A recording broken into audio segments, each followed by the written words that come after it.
Yeah, so thank you very much. Actually, thank you very much, Maria, Liz, and Paris for this, because I know nothing about AI, so that's very interesting, but I'm a very curious person. So I will be kind of leading some questions to Neil and Calypso, so all of you know what he's doing. He's a very important friend to me. I mean, it's been a few years that we know each other. His company has been going for ups and downs, like many other startups. And you know, I think what he's onto at the moment, it's very interesting, and I wanted him to explain it to him very simply, and then we can dig deeper on that. So Neil, can you introduce yourself? And I would like you to do the whole, little bit about, where you're from, what did you study, and then we'll tackle the Calypso afterwards. Yeah, sure. Really happy to do that, and really happy to kind of talk about the broader set of risks that kind of permeate our digital lives and that we're going to kind of come to see more and more of over the next 5 to 15 years or so. So as Pep said, my name is Neil Sirbrani. I'm the CEO of Calypso AI. We're leaders in securing AI models, so all the way from data that you're using to train your machine learning model and making sure no one's hacked that, all the way to models deployed in production like ChatGPT and making sure that folks can't either purposefully or inadvertently leak lots of data to the model or steal lots of data from the model. And really excited for this kind of discussion around some of the risks around AI, but also some of the kind of broader digital risks that we're starting to see and where we think the kind of broader future of the space is going as we think about kind of underlying infrastructure, models, data, and then applications like the ones that Pep's been involved in. Sure. For somebody who's not very knowledgeable about LLMs and how does this work, how does your product work, could you give us an example of, for example, just to put an example, as a bank, let's say that one of the banks, Bank Sabadell, that was just talking here, how could they benefit from your product? Yeah, so I think there are lots of risks that folks don't necessarily think about as much, but I think there are two risks that we're starting to see matter more and more and more. One is most algorithms that folks use for encryption, for example, for your passwords, are not quantum resistant at the moment. And so what we're seeing is more and more and more kind of nefarious actors hacking banks and other organizations, stealing all of the data. They have no way of actually getting to the data right now, so you're safe for now, but they're basically stealing it with the intention of, as kind of quantum comes to be more and more to the forefront, and we actually start to see kind of quantized systems in production, the ability to break those systems and later on steal all of your data. And then within the kind of broader LLM or within the broader kind of ChatGPT world, there are lots of risks, but the ones that we're seeing the most of are as follows. One, people putting really, really sensitive data into these models, and that data being used for retraining. Two kind of funny stories that we've heard recently. One, there was someone that was using ChatGPT for performance reports. So basically taking their subordinates and saying, Joe is good at X, Joe is bad at Y. Joe later looked himself up in ChatGPT and found a variant of his performance report available, and he was wondering to himself, how in the world did that happen? Two, and this is more kind of finance specific, but a lot of people are putting M&A contracts into ChatGPT and asking them to summarize it. And there has been one case of that actually getting leaked now, resulting in an impact on the market. The third one within the kind of risk area, is kind of hallucinations. And there's this really, really funny example that came out in the States last week around a lawyer who decided to use ChatGPT to actually write his court case for him. And all of his citations were false. And the judge says, how in the world did you do this? And he says, but I asked ChatGPT if my citations were real, and it said my citations were perfect. So kind of hallucinations is another risk that we're seeing. So is it fair to say that what Calypso does is building kind of a firewall on top of any LLM in such a way that not only corrects when there's some potential data leakage or confidential information, but also when there's mistakes happening? Yeah, that's exactly right. We add a set of controls on top of everything that you're doing from an LLM perspective. And that's really based on kind of a really specific point of view we have on the future of LLMs. And the point of view is as follows. OpenAI, unfortunately, is not going to be like the one LLM that exists in the world. You are probably going to have OpenAI or Cohere or AI21. These are really big providers of what are called foundation models or LLMs inside of your organization. 2, you're probably going to train an LLM on all of your data internally. And 3, you're probably going to use the kind of increasing numbers of vertical specific LLMs. So for example, Bloomberg GPT is probably the best known example of that. You're probably going to see between 250 and 350 similar companies offering their own data through an LLM within the next 6 months or so. And so you're going to have more and more and more LLMs that you're interacting with across your organization. And you're going to need some way to protect your organization from those risks, as well as kind of get the benefits of LLMs. You know, I think I asked you this morning, but you know, of course, this security, this feature functionality product that you created for LLMs, that's pretty useful. But you know, what's next? What do you think it's coming? How is AI? How is Calypso gonna essentially, move forward? What's new in AI, and how is Calypso gonna tackle that into the new in AI? Right? We all know ChatGPT, because everybody became more popular. There's other LLMs, as you mentioned. The future is gonna be people using many different LLMs, maybe verticalized, maybe broad. But I would love to learn more about what do you think is the future in AI, and how Calypso can actually tackle those things. Yeah, I'd love to talk about that, and then I would love to talk about kind of, as we get to the application layer, some thoughts that you might have on kind of distribution versus building. So I think it helps to kind of take LLMs and split it into a couple of categories. So at the base layer, you have your infrastructure, so the tools you're using to train your models and to productionize your models. And at that kind of layer, let's call it at the hardware layer, NVIDIA has kind of won. I think the stock price from last week should probably give you an indication of the fact that they have really won. The reason why they won, I think, is pretty misunderstood by people that aren't in the ML space. It's not necessarily because they have superior hardware, though their hardware is good. It's because they've built what is called a CUDA core, which is basically a way of interacting with their training environment that's integrated with every single other open source framework, library that folks are using. So there isn't necessarily going to be as much kind of mass market innovation on the hardware side of the house. You go one level up and you get into the model side of the house. And for the last 36 months, essentially increases in size of models, otherwise known as parameters, have sort of been the biggest driver in terms of actually leading to better and better and better LLMs. And then this concept of human reinforcement learning feedback, basically a human manually going in and saying, this is a good response, this is a bad response, this is a good response, and so on and so forth.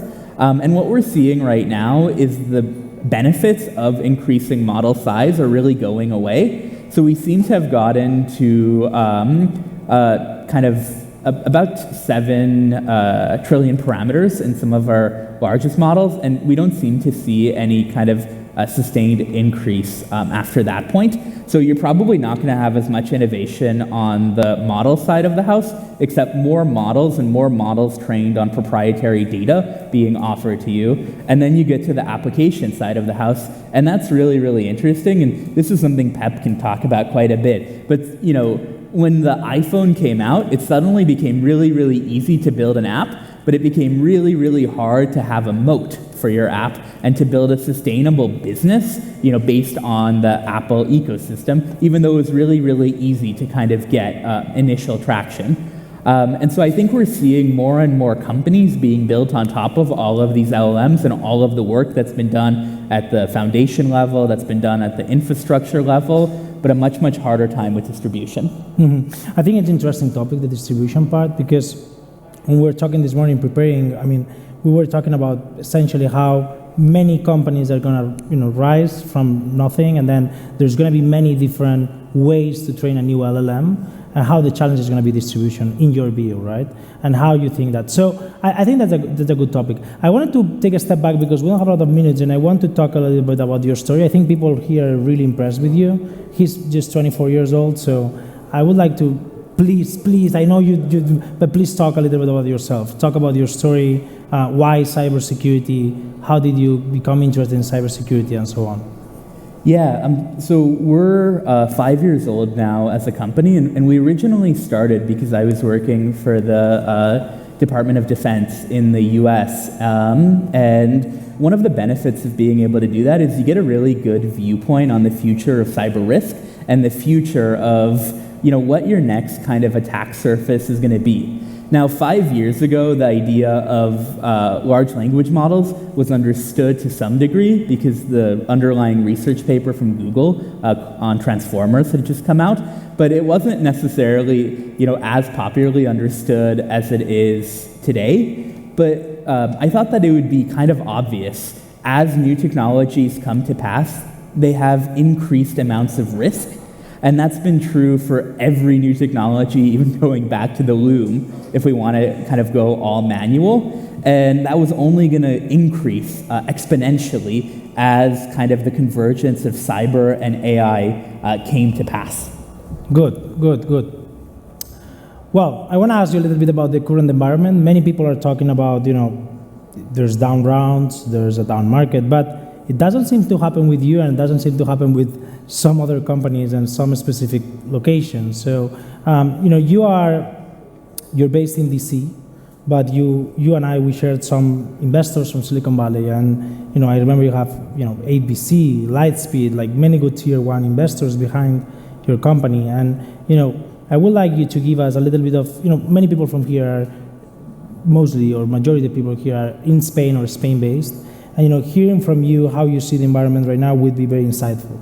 So if you could tell us a little bit more about, what is your perception, that could be super interesting for people in the audience. Yeah, of course.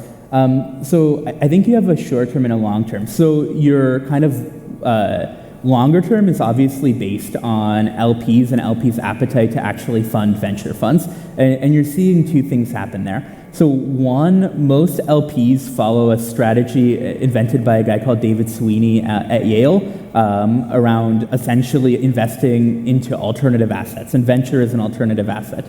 But it's a percentage-based allocation. So an LP, a big university or a big pension fund will say 10% of our dollars should go to PE and VC.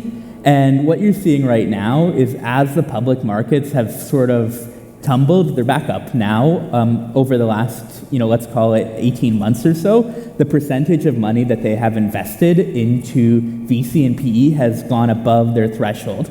So oftentimes they're a little bit reluctant to continue investing more and more money onto the VC side of the house. And so what you're seeing is VCs trying to stretch out their funds. So previously where they might raise the fund and invest it all in 12 months, they're now investing it in 24 months or 36 or sometimes even 48 months. On the original investment period, let's put it. Exactly. And that has a kind of downstream effect because the amount of money that was previously available on a quarter by quarter or year by year basis is essentially down by effectively half. So what it really leads to, I think, is one of two growth paths with a very, very hard time doing anything in between. One, a really, really strong focus on hyper growth, but that's really based on your unit economics and your underlying margin profile as a company. And if you ever stop growing as fast as you were growing, or you run into growth-related issues and you're losing a lot of money, you are going to have a hard time raising the next one and the next one after that. So perhaps that's a better strategy if you want, the kind of $1 billion or $10 billion